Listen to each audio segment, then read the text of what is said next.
दोस्तों global manufacturing जो है उसमें बहुत बड़ा ट्रांसफॉर्मेशन हो रहा है। राइट, जियोपॉलिटिकल टेंशंस के बारे में आप जानते हैं, इस पर हमने विस्तार से चर्चा की है। सप्लाई चेन जो है वो काफ़ी ज़्यादा डिसरप्ट हो गया है। लेबर कोस्ट, खास करके वे सारे देश जो एक समय पर चीप लेबर के लिए फेमस थे, आज वहाँ पर भी लेबर कोस्ट काफ़ी ज़्यादा इंक्रीज़ हुआ है। और ये सारी चीज़ों की वजह से राइट, जो पूरी दुनिया की बड़ी-बड़ी कंपनीज़ हैं, वो एक रेज़िलिएंट नेटवर्क क्रिएट करना चाहती हैं। अब ये सारी चीज़ें जो हैं उसके साथ जुड़ा हुआ है ये एक कॉन्सेप्ट, इसको कहते हैं China plus one strategy. What is China plus one? China plus one जो है, इसका मतलब ये है कि अब बड़ी-बड़ी कंपनीज़ जो हैं वो अपना एक मैन्युफैक्चरिंग बेस चाइना में तो रखेगी, लेकिन चाइना के साथ-साथ एक दूसरा ऐसा देश या फिर एक से ज़्यादा ऐसे देश जहाँ पर वो मैन्युफैक्चरिंग को सेटअप करना चाहते हैं। Now this is a big opportunity for our country India to attract huge amount of investment. This is our priority कि दुनिया की बड़ी-बड़ी कंपनीज़ जो हैं वो हमारे देश में एफडीआई करें, फॉरेन डायरेक्ट इन्वेस्टमेंट, यहाँ पर फैक्ट्रीज़ सेटअप करें, तो इसकी वजह से यहाँ पर जॉब्स जनरेट होगी and there are so many other things as well, isn't it? दूसरी जो चीज़ है वो ये है कि we want to expand our industrial base. ये क्यों ज़रूरी है? क्योंकि दुनिया के इतिहास को अगर हम देखेंगे, जितने भी आज मेजर पावर हैं, उसमें अमेरिका आ गया, आप इंडस्ट्रियल रेवोल्यूशन की जब शुरुआत हुई तो ब्रिटेन है, जर्मनी है, उसके बाद साउथ कोरिया को देख लीजिए, उसके बाद चाइना के इतिहास को देख लीजिए, USA as I already said, और इसके अलावा जो भी दूसरे देश हैं, Vietnam, right, then you have this Indonesia, Mexico, ये सारे देश जो हैं दे आर आल्सो गेनिंग।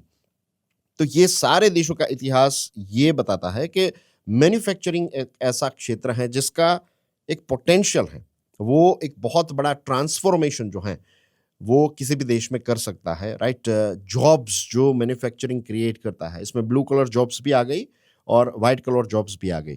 तो बहुत बड़ी मात्रा में, बहुत बड़ी क्वांटिटी में जॉब्स क्रिएट करने की क्षमता रखता है मैन्युफैक्चरिंग। इसी के साथ-साथ एक्सपोर्ट्स जब बूस्ट होते हैं, तो एक देश की इनकम भी काफ़ी ज़्यादा बढ़ती है। टेक्नोलॉजिकल कैपेसिटी जो है, वो भी हमारी एक्सपांड होती है, मजबूत होती है बिकॉज़ ऑफ एक्सपांडिंग और ग्रोइंग मैन्युफैक्चरिंग बेस। और फिर इसकी मल्टीप्लायर इफेक्ट भी है। Right, I will give you a very brief example कि जब एक देश के पास, forget about a country, let's talk about a family, एक परिवार जो होता है उसकी जब इनकम इंक्रीज होती है तो क्या होता है? वो परिवार जो है वो एक अच्छा नया घर खरीदेगा, अच्छी कार खरीदेगा, घर का इंटीरियर करवाएंगे, राइट?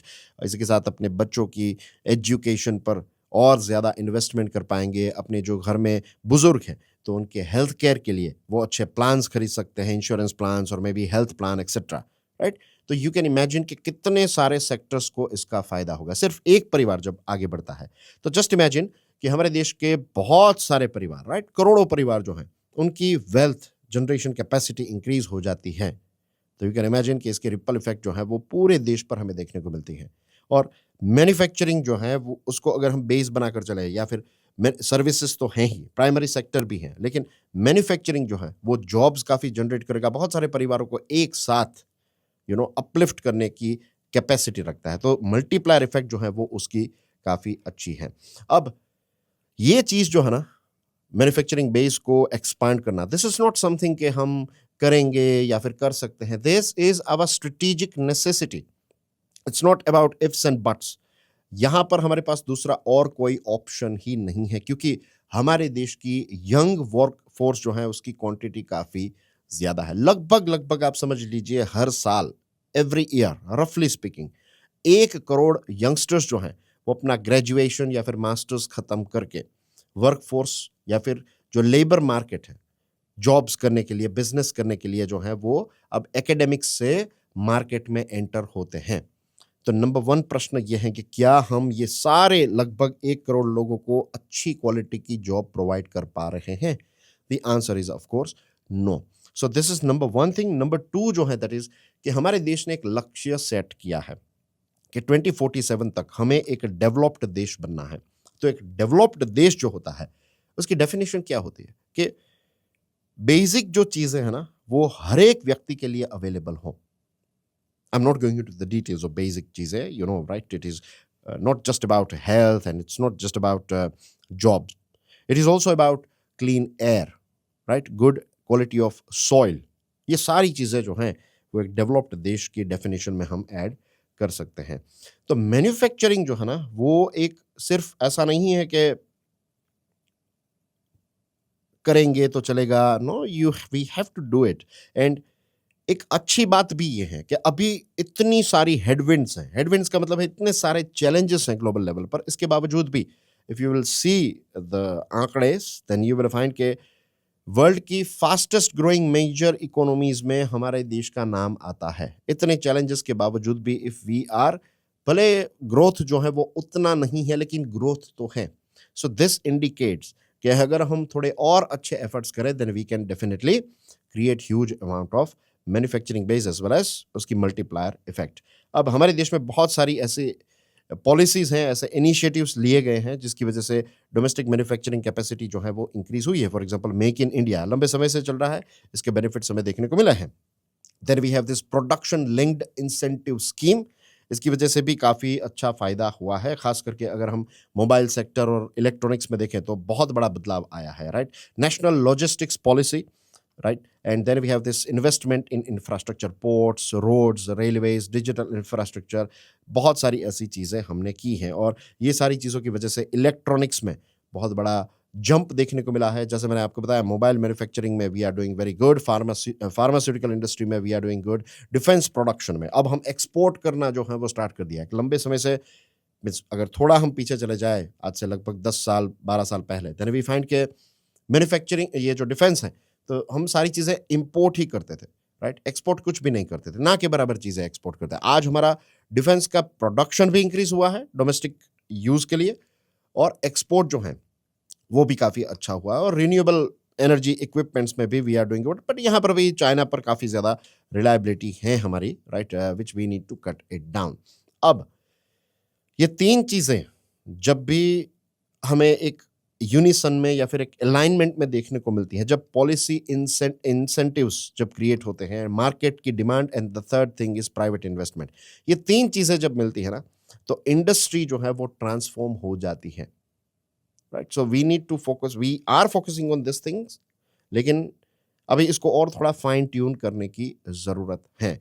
और हमारे देश ने एक चीज़ तो हमारे देश में आपको देखने को मिलती है, राइट, एंड दैट इज़ के हमारे देश के जो लोग हैं ना उनके अंदर ये एंटरप्रेन्योरियल स्पिरिट तो है ही। This is something that is a good thing, right. This is a positive thing about our country कि हमारे देश के लोगों के अंदर एंटरप्रेन्योरियल स्पिरिट है। एक वक्त ऐसा था कि जब ब्रिटिश राज था तो यूरो के लगभग 23-25% जितनी जो ग्लोबल जीडीपी है तो उसमें से उतना परसेंटेज हमारा रहता था, 23 से लेकर 25%, समवेयर अराउंड 24%। सो ये हमारा इतिहास रहा है। अब चाइना की जब भी हम बात करते हैं, चाइना को जब गहराई से समझते हैं तो वी फाइंड कि चाइना इंफ्रास्ट्रक्चर में इतना आगे है। तो कई बार ये कहा जाता है कि देखिए ये वही देश है जिसने एक समय पर दुनिया की सबसे लंबी दीवार क्रिएट की थी। तो वो चाइना का एक इतिहास रहा है, उसके डीएनए का पार्ट रहा है। तो same thing goes with our country as well कि आज से लगभग हम 100-150 साल पीछे चले जाएँ तो ग्लोबल जीडीपी में हमारा जो कंट्रीब्यूशन था, हमारा जो शेयर था, दैट वाज़ समवेयर अराउंड 24%। तो वो चीज़ हम फिर से क्यों नहीं कर सकते? डेफ़िनिटली कर सकते हैं। तो ये भी एक बहुत ही पॉज़िटिव साइन है कि हमारे अंदर ये एंटरप्रेन्योरियल स्पिरिट है। अब ये जो इमर्जिंग मैन्युफैक्चरिंग डेस्टिनेशन से ग्लोबल फैक्ट्री बनने का जो हमारा सपना है ना, वो अभी भी बहुत ही means we are heading towards that direction, लेकिन ऑफ कोर्स वी नो कि अभी हम वहाँ पर वो जो पीक तक हम नहीं पहुँचे हैं, राइट। और इसकी वजह से बहुत सारे चैलेंजेस भी हैं हमारे देश में, जैसे कि एक एम्प्लॉयमेंट डेफिसिट जिसके बारे में मैंने आपको स्टार्टिंग में बताया कि हमारे देश में ओवरऑल हम देखते हैं कि इंडस्ट्रियल ग्रोथ, आउटपुट, ये सारी चीज़ें अच्छी हो रही हैं, लेकिन जितनी जॉब्स जनरेट करनी चाहिए इतनी जॉब्स जो है वो जनरेट नहीं हो रही हैं। तो हमारी अब जो स्ट्रेटजी होनी चाहिए दैट इज़ दिस थिंग कि we need to absorb our young workforce. और हमारे यहाँ पर ऐसा है कि लगभग सेमी स्किल्ड लोग जो हैं, राइट, वो बहुत ज़्यादा मार्केट में एंटर करते हैं। तो ये जो यंग लोग हैं तो उनको राइट टाइम पर प्रॉपर स्किल्स प्रोवाइड करना और उनके लिए जॉब्स जनरेट करना जो है this is our number 1 priority. Employment intensive industrialisation के बिना ये चीज़ नहीं होगी कि जो भी हम फैक्ट्रीज कर रहे हैं, देखिए अब पूरी दुनिया जो है वो धीरे-धीरे रोबोटिक्स और इन सारी चीज़ों की तरफ जा रही है। तो we need to find out ways जिसकी वजह से जहाँ पर रोबोटिक्स की ज़रूरत है वहाँ पर तो हम उनको यूज़ करेंगे ही। लेकिन इट्स नॉट ऑलवेज़ कि रोबोट्स आ गए तो फिर अब मैन्युफैक्चरिंग की जॉब्स ही चली जाएगी। रोबोट्स को मैन्युफैक्चरिंग करना, रोबोट्स को राइट टाइम पर सर्विस करना, तो इसके साथ जुड़ी हुई इंडस्ट्रीज़ जो हैं, वो एक्सपांड होगी। You will find this thing, अगर आप वर्ल्ड इकोनॉमी को अच्छी तरीके से समझेंगे, देन यू विल फाइंड कि एक समय था जब घोड़ा गाड़ी चल रही थी। तो उस समय पर जब नई-नई कार्स आई ना, तो लोग कह रहे थे कि भई अब कार्स के आने से घोड़ा गाड़ी जो है वो कंप्लीटली बंद हो जाएगी। तो वे लोग, जो ज़्यादातर लोग जो घोड़ा गाड़ी के साथ एसोसिएटेड थे, जब उन्होंने अपनी स्किल्स को अपग्रेड किया, तो यू फाइंड आज कितने सारे गैराजेस हैं, राइट? दुनिया भर में कितने सारे गैराजेस हैं, कितनी सारी बड़ी-बड़ी ऑटोमोबाइल कंपनीज़ आ गई और कितनी सारी जॉब्स जनरेट कर रही है। तो हर बार ऐसा होता है कि कुछ ऐसे सेक्टर्स होते हैं, कुछ ऐसी इंडस्ट्रीज़ होती हैं। एक अगर खत्म हो रही है तो दूसरी जो है वो एक्सपांड हो रही है। तो यहाँ से वहाँ पर वर्कफ़ोर्स जो है उनको ट्रांसफ़र होना पड़ेगा। तो वो एक एटीट्यूड जो है वो भी क्रिएट करना पड़ेगा। इसी के साथ-साथ लेबर प्रोडक्टिविटी जो है, this plays a very, very important role. सिर्फ़ ज़्यादा लोग होने से कुछ नहीं होगा। उनकी एफिशिएंसी क्या है? उनकी क्वालिटी क्या है? क्या वो हायर एफिशिएंसी पे काम कर रहे हैं? क्या वो रिलायबल हैं? ये सारी चीज़ें मैटर करती हैं। और हमारे यहाँ पर, राइट, हमारे देश में जो वर्कफ़ोर्स हैं वो बड़ी है, लेकिन स्किल लेवल जो है वो आज भी कंपैरेटिवली उतने अच्छे नहीं हैं। तो इसके लिए वोकेशनल ट्रेनिंग प्रोवाइड करना, technical education, right? Education sector को इंडस्ट्री के साथ कोलैबोरेट करना पड़ेगा कि इंडस्ट्री को, आज की इंडस्ट्री को और भविष्य की जो इंडस्ट्री है, उनको किस प्रकार की टेक्निकल स्किल्स की रिक्वायरमेंट है, किस प्रकार के लोगों की रिक्वायरमेंट है। एक वक्त था जब रिपीटेटिव जॉब आप कर सके, राइट, एक लंबे समय तक। लेट्स से फैक्ट्री में काम कर रहे हैं तो सुबह 10 बजे से लेकर शाम 5-6 बजे तक आप सेम काम जो है वो रिपीटेशन में कर सकें, ऐसे लोगों की काफ़ी ज़्यादा रिक्वायरमेंट हुआ करती थी। लेकिन आज ऐसा नहीं है। आज आपके अंदर मल्टीपल स्किल्स जो हैं वो होनी चाहिए, और इंडस्ट्री ओरिएंटेड स्किल डेवलपमेंट के स्पेसिफिक प्रोग्राम्स जो हैं वो भी हमें एग्जीक्यूट करने पड़ेंगे। आप दुनिया के इतिहास को देखेंगे, then you will find this thing, and I will take example of Japan. Japan एक ऐसा देश है कि अगर आप उनकी जियोग्राफी को स्टडी करेंगे, देन यू विल फाइंड कि जापान जियोग्राफी का एडवांटेज नहीं है। जापान के जो कुछ बड़े सिटीज़ हैं, वहाँ पर बहुत पॉपुलेशन है, बाकी रिमोट एरिया में ऐसे भी जगह है जहाँ पर कोई नहीं रहता है। तो भले ही ज़मीन उनके पास है, वैसे वो छोटा देश है, लेकिन उसमें भी बहुत बड़ा चंक जो है, दैट इज़ नॉट समथिंग कि वहाँ पर आप रह सकते हैं। तो जापान ने क्या किया? जापान ने अपने लोगों पर इन्वेस्ट किया। आप जापान का जो कल्चर है, उनका जो पूरा स्ट्रक्चर है, राइट? उनकी स्कूल, एजुकेशन, इंडस्ट्री, ये सारी चीज़ों ने बेसिकली जापान की सरकार ने एज़ अ कंट्री लोगों पर इन्वेस्ट किया, ह्यूमन कैपिटल पर इन्वेस्ट किया। और ह्यूमन कैपिटल एक ऐसी चीज़ है, जिस पर जब हम इन्वेस्ट करते हैं ना, तो सबसे ज़्यादा रिटर्न हमें उससे मिलता है। एंड ये टॉपिक के साथ ही जुड़ी हुई बात है, I would like to add here, I also strongly believe कि सेल्फ डेवलपमेंट जो है ना, वो एक ऐसा सब्जेक्ट है, वो एक ऐसी चीज़ है, जो हमें हमेशा करती रहनी है। आज के समय में self development plays a very, very important role, and you will find कि क्यूरियसली एजुकेशन पर मैंने खास कुछ ऐसे वीडियोज़ बनाना स्टार्ट किए हैं, जो आपके सेल्फ डेवलपमेंट के लिए, क्योंकि आज के समय में ऐसा नहीं है कि आपने यहाँ तक पढ़ाई कर ली and that's it, you are done. You have to continuously upgrade yourself if you want to survive, if you want to be the best, right? अगर आपको एक लेवल पर रहना है तो you have to continuously upgrade yourself, and you will find this thing with बड़े-बड़े जो लोग हैं, Ratan Tata and Ambanis and there are so many other, right? Politicians भी हैं, ब्यूरोक्रेट्स हैं।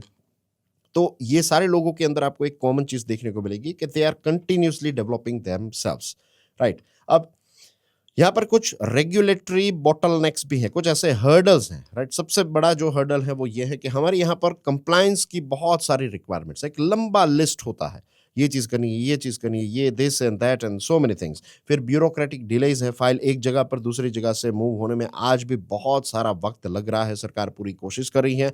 ब्यूरोक्रेट्स जो हैं, they are also doing their best, लेकिन फिर भी कुछ ऐसे हर्डल्स हैं, ये हमारा सबसे बड़ा बॉटलनेक है। फिर लीगल अनसर्टेनिटी। अब लीगल अनसर्टेनिटी एक ऐसी चीज़ है, जब ऐसा माहौल होता है ना किसी भी देश में, तो इन्वेस्टर्स जो हैं, दे विल, वो हमेशा हिचकिचाएँगे, दे विल ऑलवेज़, वो हेजिस्टेंट रहेंगे कि भई इसमें इतना पैसा हम इन्वेस्ट करेंगे, कल कुछ और डिसीजंस लिए जाएँगे, तो फिर हमारे पैसों का क्या? ऐसा ऐसा कड़वे अनुभव इनको हुए हैं हमारे देश में।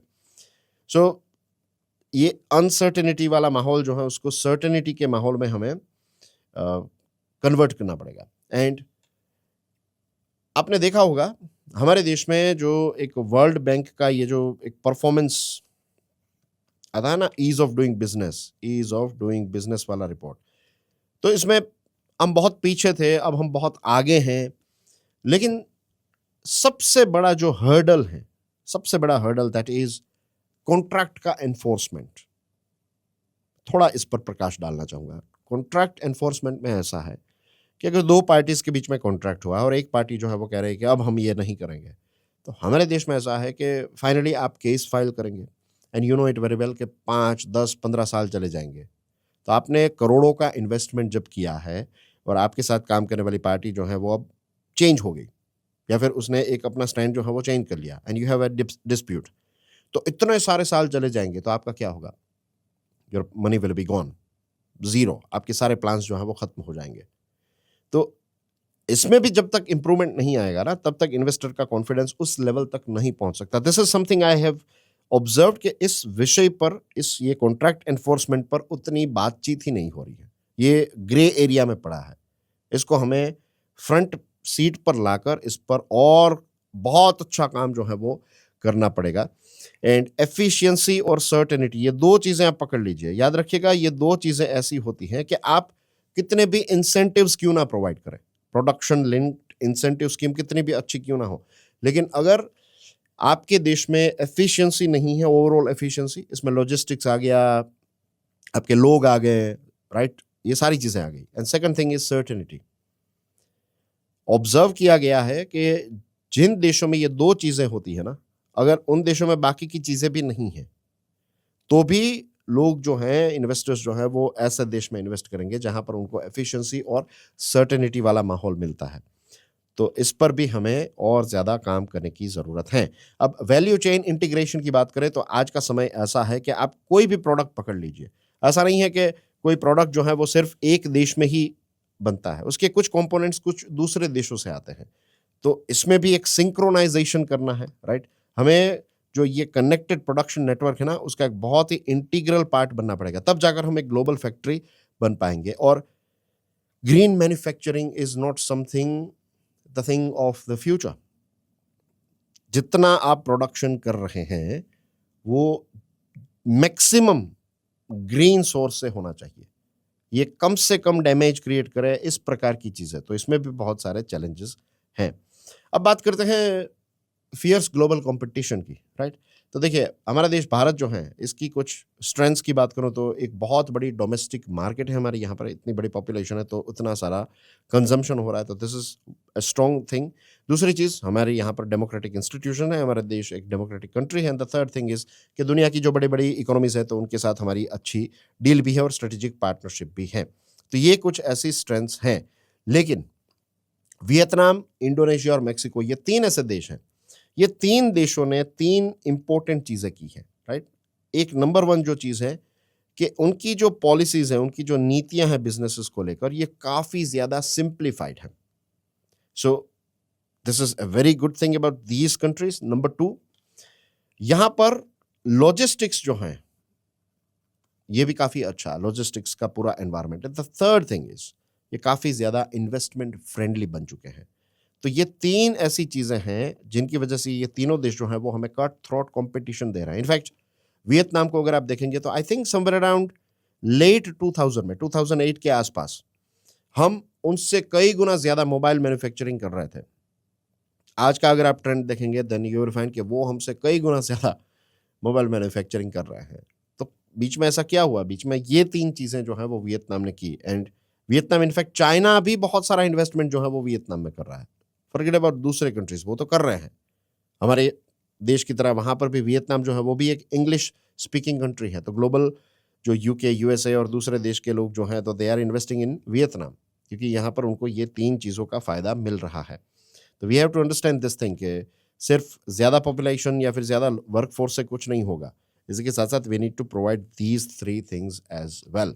अब ये जो हमारा पोटेंशियल है ना, जो हमारी स्ट्रेंथ है, उसको अब हमें एग्जीक्यूट करना है। और इसमें we can not forget small enterprises.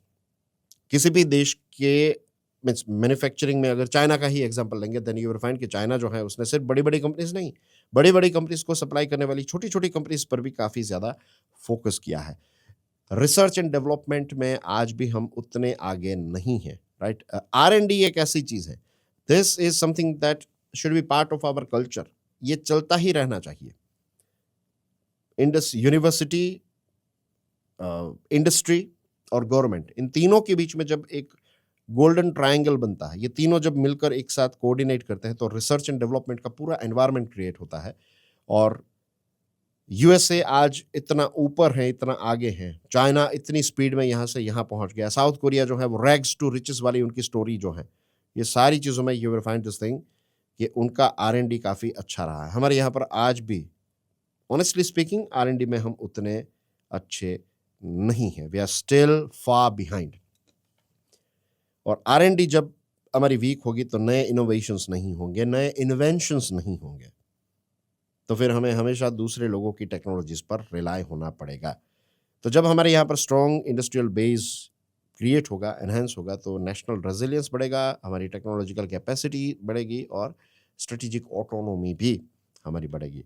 Opportunities हैं तो उसके साथ-साथ बहुत सारे चैलेंजेस भी हैं और आज मैंने एक साथ ये सारी चीज़ों पर एक प्रकाश डालने की कोशिश की एंड आई एम श्योर आज की डिस्कशन से आपको बहुत सारी चीज़ें जो हैं वो क्लियर हुई होगी एंड जैसे मैंने आपको बताया this is something that is like ongoing process.